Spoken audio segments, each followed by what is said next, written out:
નમસ્કાર, થર્ડ આઈ એક્સપ્રેસમાં તમારું સ્વાગત છે। મારી ચેનલને લાઈક, શેર અને સબસ્ક્રાઇબ કરશો। તળાજામાં લોખંડી બંદોબસ્ત વચ્ચે મતગણતરીનો પ્રારંભ।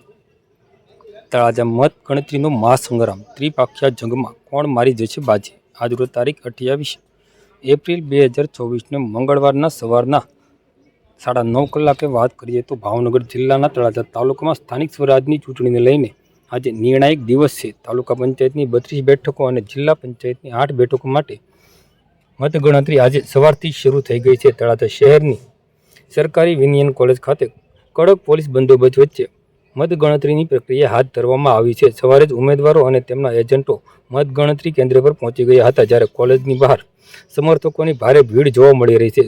સ્થળ પર રાજકીય માહોલ જોવા મળી રહ્યો છે।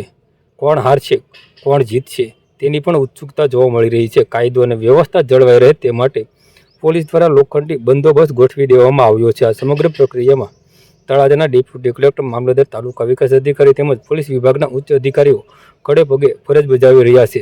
દરેક રાઉન્ડના પરિણામ સાથે રાજકીય ચિત્ર વધુ સ્પષ્ટ બનશે અને અંતે કોણ જીતશે તે અંગેનો સસ્પેન્સ આજે પૂરો થશે। ખાસ કરીને આ વખતે ભાજપ, કોંગ્રેસ અને આમ આદમી પાર્ટી વચ્ચે જંગ જામ્યો છે।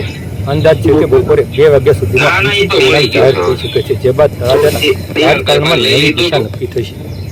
મને પહેલા ખબર પડી ગઈ કે પેપર જાહેર કરી